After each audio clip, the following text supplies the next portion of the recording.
Kita bersolawat kepada Rasulullah SAW. Ya Rabbi bil Mustafa balligh maqasidana waghfir lana ma madha ya wasi'al karami. Ya Rabbi bil Mustafa balligh maqasidana waghfir lana ma madha ya wasi'al karami. Muhammadun sayyidul kaunaini wa thaqalaini wal fariqaini min urbin wa min ajami. Ya Rabbi bil Mustafa balligh maqasidana waghfir lana ma madha ya wasi'al karami.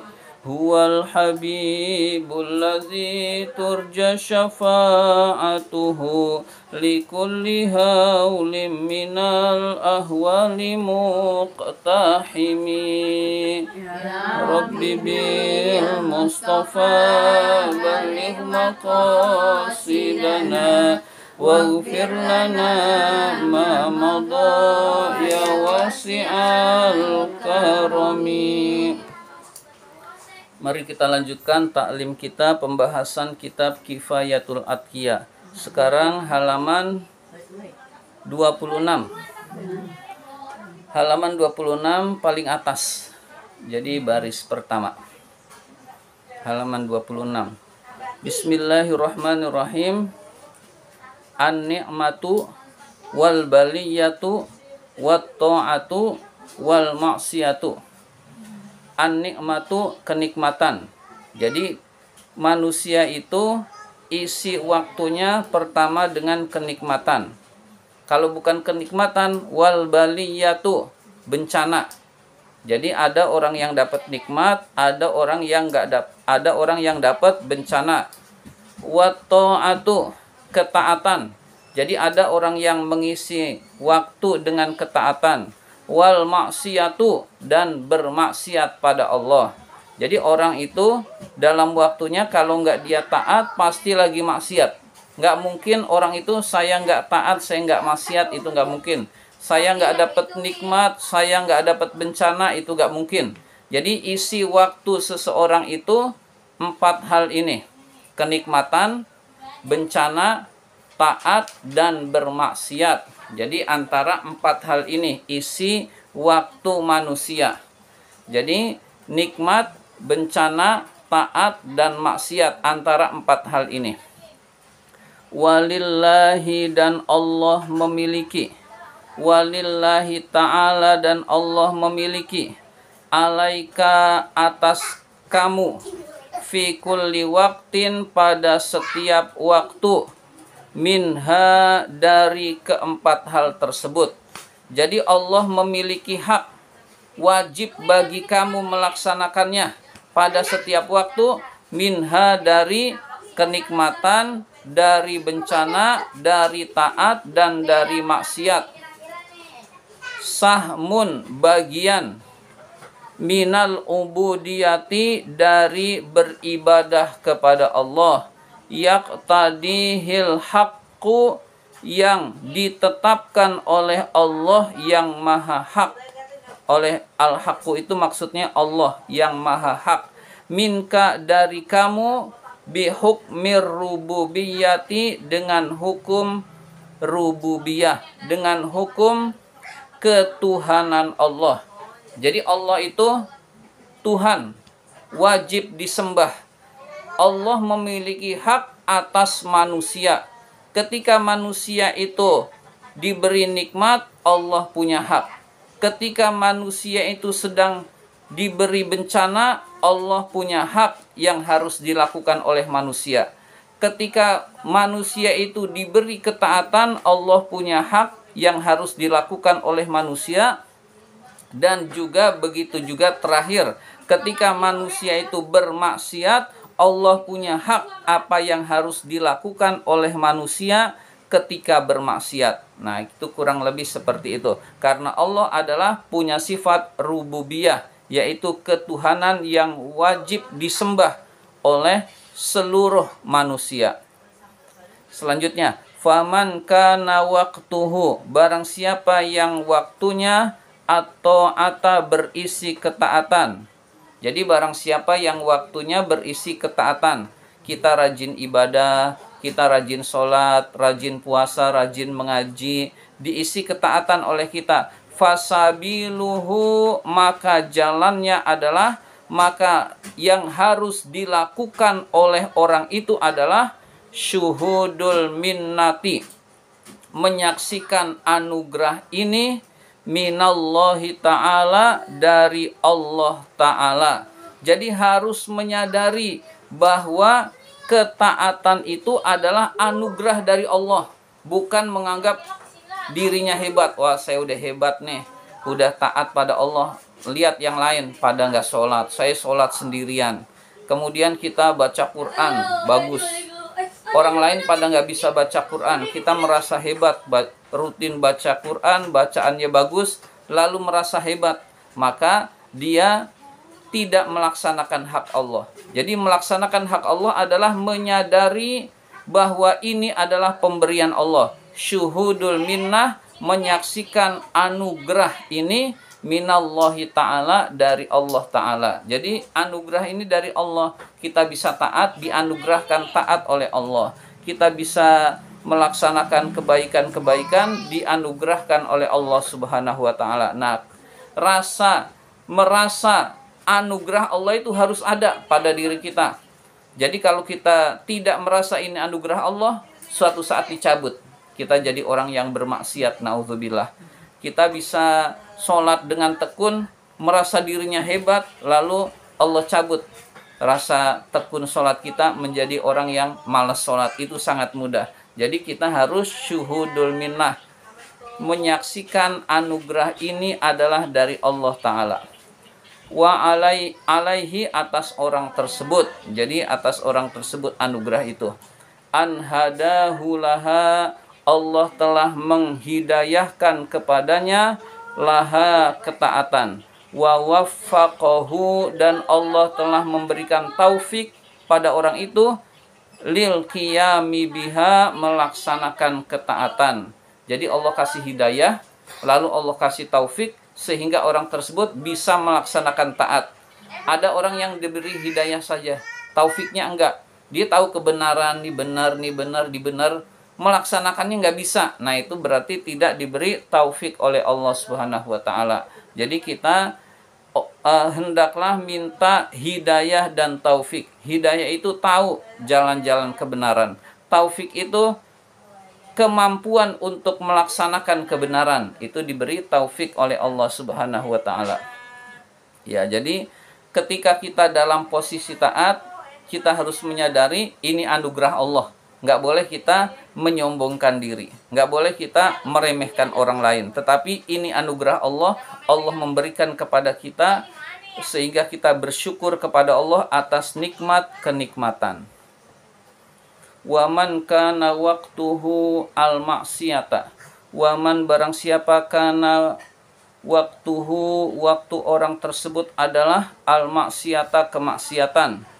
Famuqtadol haqqi, maka tuntutan dari Allah yang hak, minhu, dari orang tersebut adalah wujudul istighfari, adanya istighfar, adanya permohonan ampun kepada Allah, wan nadami, dan penyesalan. Jadi kalau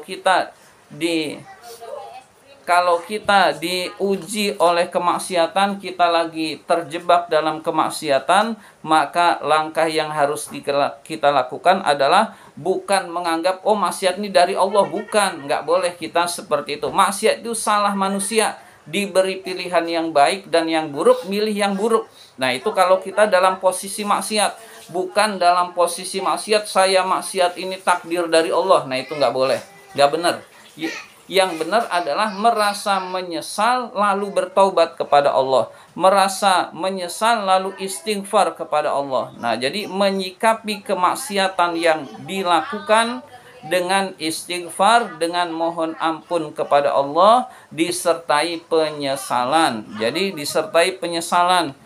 Jadi disertai penyesalan bahwa ketidakmampuan kita untuk taat lalu maksiat, kita menyesal kepada Allah Subhanahu wa taala.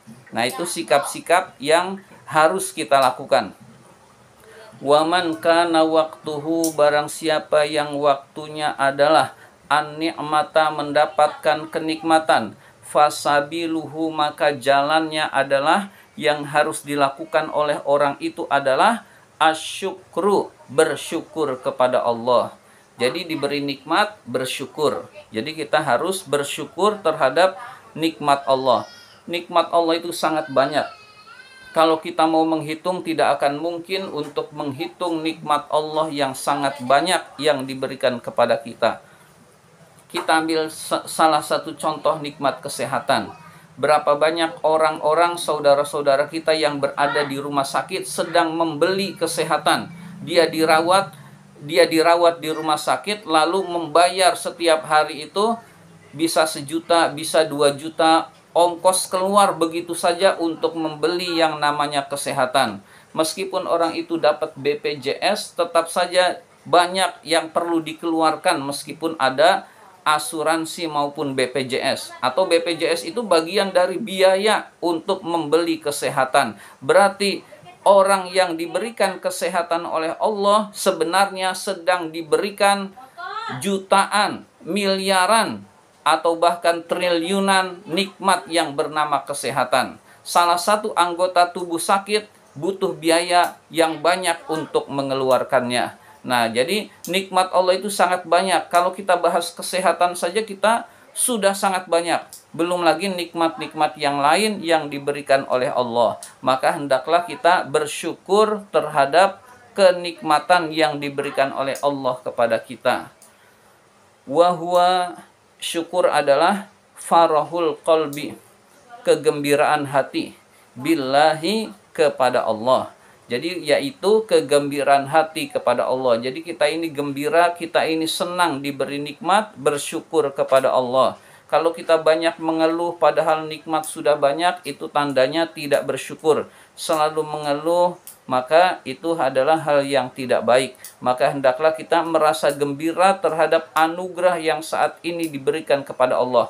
Agar kita bersyukur, tengoklah orang yang lebih rendah dari kita, dibandingkan kemudian dalam urusan dunia.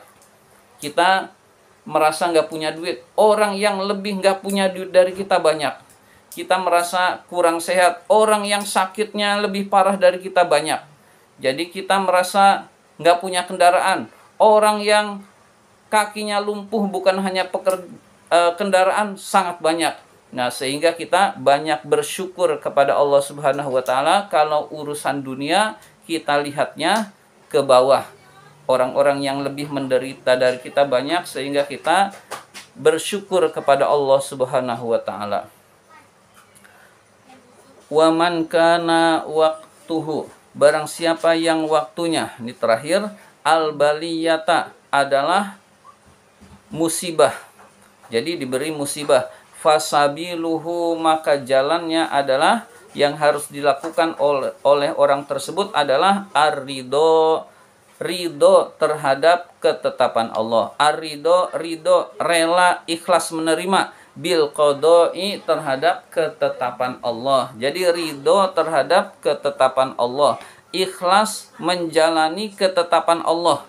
Kita diberi musibah, kehilangan uang, ikhlas menjalani ketetapan Allah. Kita diuji sakit, ridho terhadap ketetapan Allah sakit, dan seterusnya, sehingga hati kita tetap tenang. Was-sabru, dan sabar. Was-sabru. Kenapa was-sabru? Karena atofnya ke ar-ridho, bukan ke al-qadha. Jadi ridho dan as-sabru, bukan as-sabri. Jadi was-sabru, dan sabar. Dan sabar terhadap musibah yang menimpa. Jadi ikhlas, ridho, kemudian sabar terhadap ujian yang diberikan oleh Allah kepada kita. Wa fil hadisi, dan di dalam hadis, an Rasulillah sallallahu alaihi wasallam, dari Rasulullah sallallahu alaihi wasallam, annahu, bahwa Rasul bersabda, annahu, bahwa Rasul qala bersabda, Ini sabda Rasulnya, man u'tiya fasyakaro wa betuliya fasobaro wa zulima faghofaro wa zolama fastaghfaro. Segitu dulu.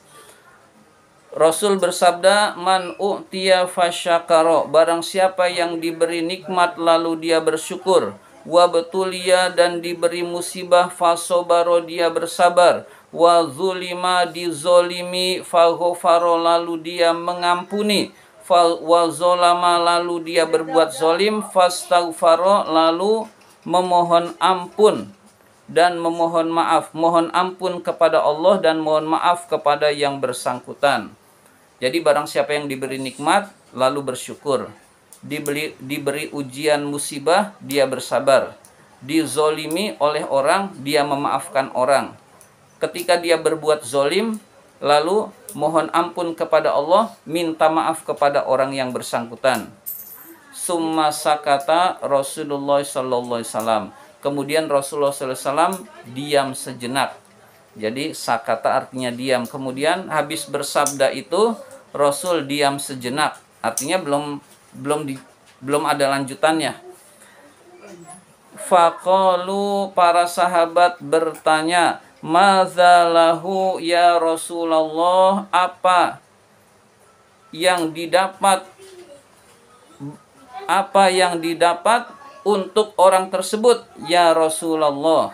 Jadi apa yang didapat oleh orang tersebut wahai Rasulullah? Jika diberi nikmat bersyukur, jika diberi ujian musibah bersabar, jika dizolimi memaafkan, jika dia zolim mohon ampun.